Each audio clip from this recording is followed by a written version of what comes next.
A bad ending has the ability to ruin just about anything. A movie, a book, not that I've ever read one or will ever read one, kissing a girl on the mouth, maybe one day. Hell, you name it, if it ends in an unsatisfying manner, it has the potential to undo all the good that came before it. WWE matches are very much the same way, as there have been many great ones that, due to dodgy decision making as far as booking is concerned, end up with tarnished legacies. I'm Adam Pacitti from Cultaholic Wrestling, and these are 10 great WWE matches ruined by terrible finishes. Join us. But first, I would like to have a serious talk about protection. As one of the world's greatest professional wrestlers, I wouldn't dare step into the ring without my knee pads, my elbow pads, and that funny tape they all tend to wear now. No idea what it does. However, when I'm out of the squared circle and need to stay protected online, I rely on NordVPN. Cheers to Nord for sponsoring this video. We at Cultaholic truly believe that Nord is the best service of its kind. Let me tell you how I use it. So, I'm a cheapskate, obviously, and using Nord means that I can set my location to pretty much anywhere in the world and sign up for video-on-demand services that I wouldn't normally have access to, or get them much cheaper than where I live. That means cheaper movies, cheaper TV shows, cheaper premium live events. Catch my drift? On top of that, it protects against password attacks, phishing, ransomware, malware. I use it to book cheaper flights, hotels. It's the fastest VPN in the world, and it can even be used on up to 10 devices. It's seriously an investment worth making, costs the equivalent of a cup of coffee a month, and there's even a 30-day money-back guarantee. So, if Nord isn't for you, you can get your money back, no bother at all. So, to get the best discount off your NordVPN plan, head to nordvpn.com/cultaholic. Our link gives you a huge discount, plus an extra 4 free months off the 2-year plan. Don't worry, you already know the link is in the description below. Thank you very much for your time, and enjoy the video. Number 10, Shawn Michaels vs. Mankind at In Your House Mind Games.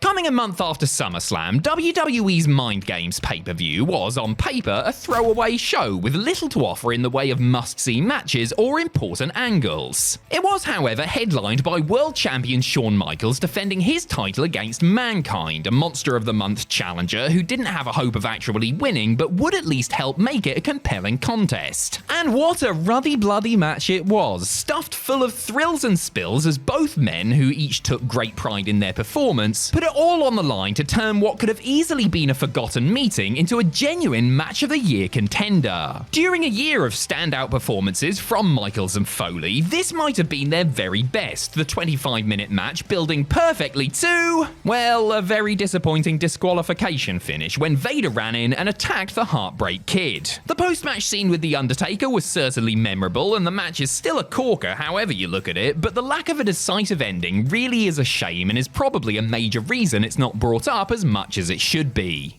Number 9, Steve Austin vs. Curt Angle at SummerSlam 2001.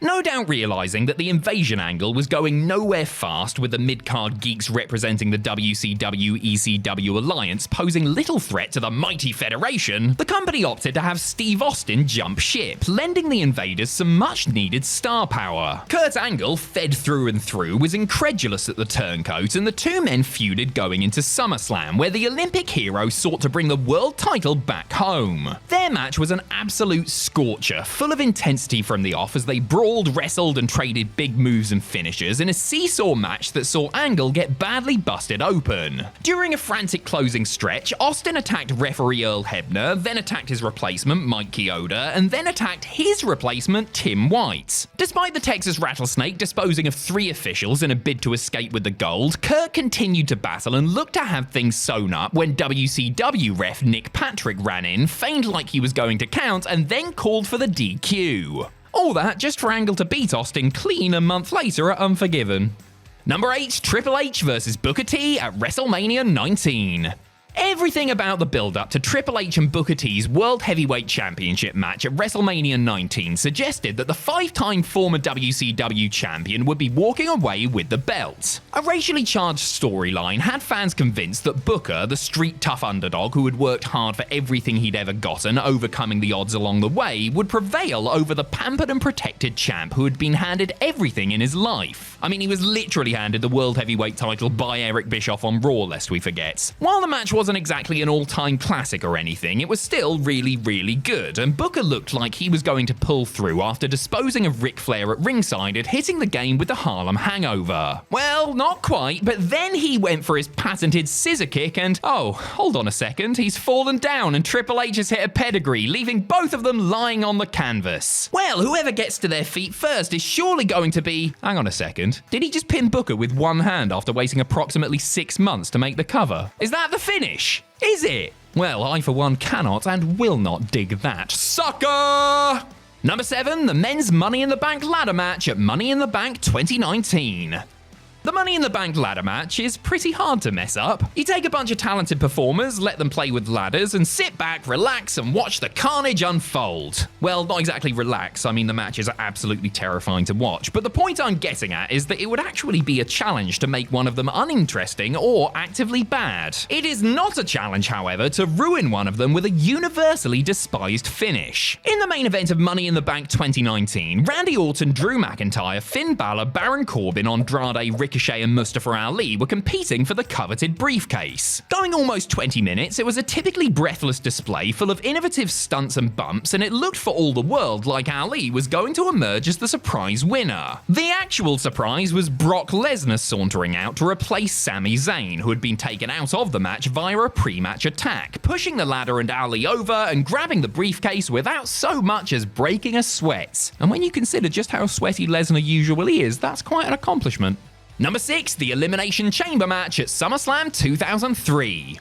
Similar to Money in the Bank, the Elimination Chamber is an inherently exciting match that is difficult to balls up. You know what else is difficult to balls up? Goldberg. And yet... WWE mishandled the man from the off, weakening his aura by having him sell in long competitive matches and do stupid stuff like, you know, letting Goldust put a blonde wig on his head. At SummerSlam 2003, however, the Goldberg of old finally emerged from his pod inside the Elimination Chamber, tearing through the field like the smashing machines fans had embraced so strongly during the Monday Night Wars. In the chamber, which was for Triple H's World Heavyweight title, Goldberg blasted through Randy Orton, Shawn Michaels, and Chris Jericho in a few awe-inspiring minutes, leaving him one-on-one with the Cerebral Assassin. This truly was the moment to pull the trigger and do a title change, but WWE believed it wouldn't be as effective since Hunter was injured and could barely do anything physical, booking a finish that saw the champ counter a spear with a sledgehammer shot to the back of the head instead. When Triple H was moderately healthier a month later at Unforgiven, they booked the switch in a match nowhere near as good or memorable.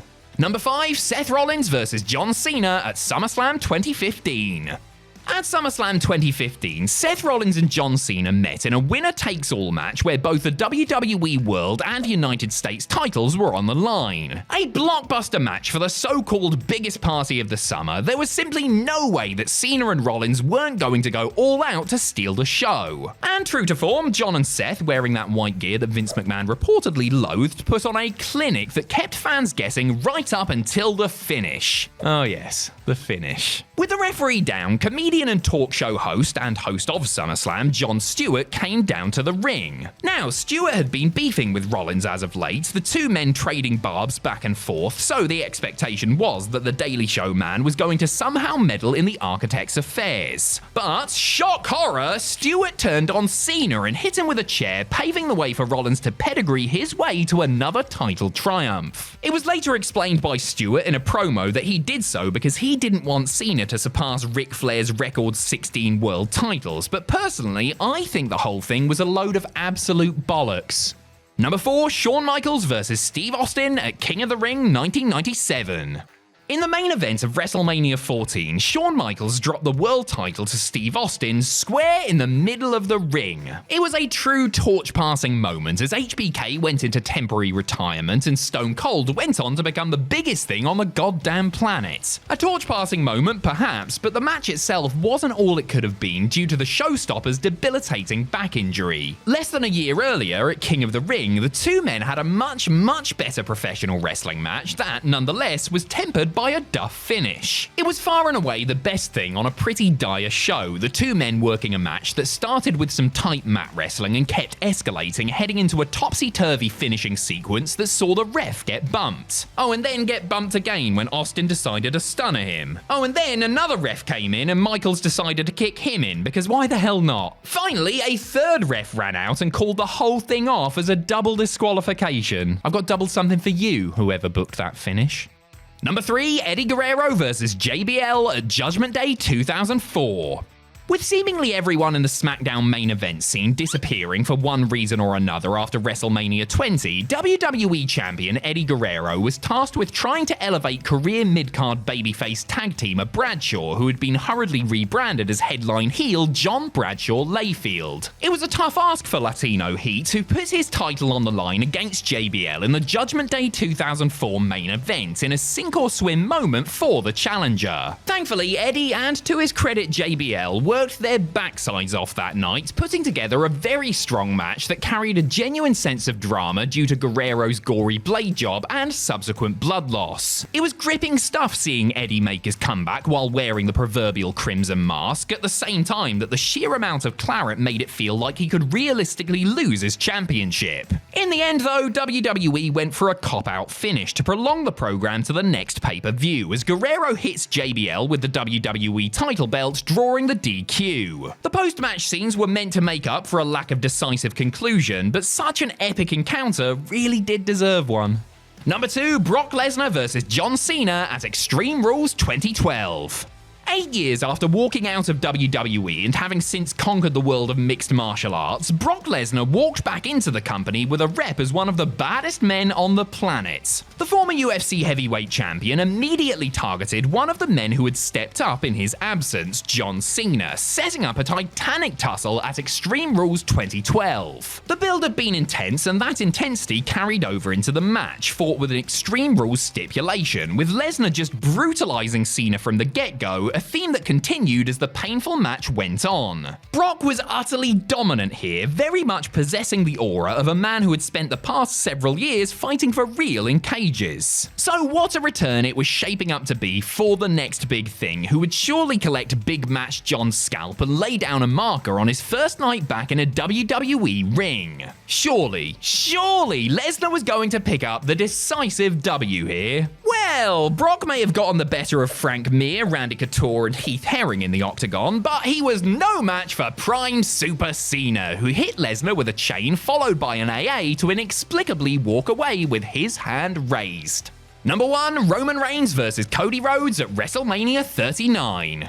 As WrestleMania 39 approached, Roman Reigns had been undisputed WWE Universal Champion for approximately 3 decades. The Tribal Chief's time on top had been long, and it finally felt as though in Cody Rhodes there was a man who could end Roman's reign. The American Nightmare was super over as a babyface, he had won the Rumble, and seemed to have serious momentum heading into the Showcase of the Immortals. The match, which headlined Night 2 of festivities, lived up to the hype and felt like a big-time WrestleMania epic for the ages, and all it needed was the right finish to make it an all-timer. Spoiler alert, it did not have the right finish. Now, you can argue the merits of either man going over on the night, but most would agree it was Cody's turn to go over. It felt like it was going that way too, as the match built to a crescendo following interference from the Usos and Sami Zayn and Kevin Owens, when things were decided by sneaky Solo Sikoa and his Samoan Spike. Suffering succotash.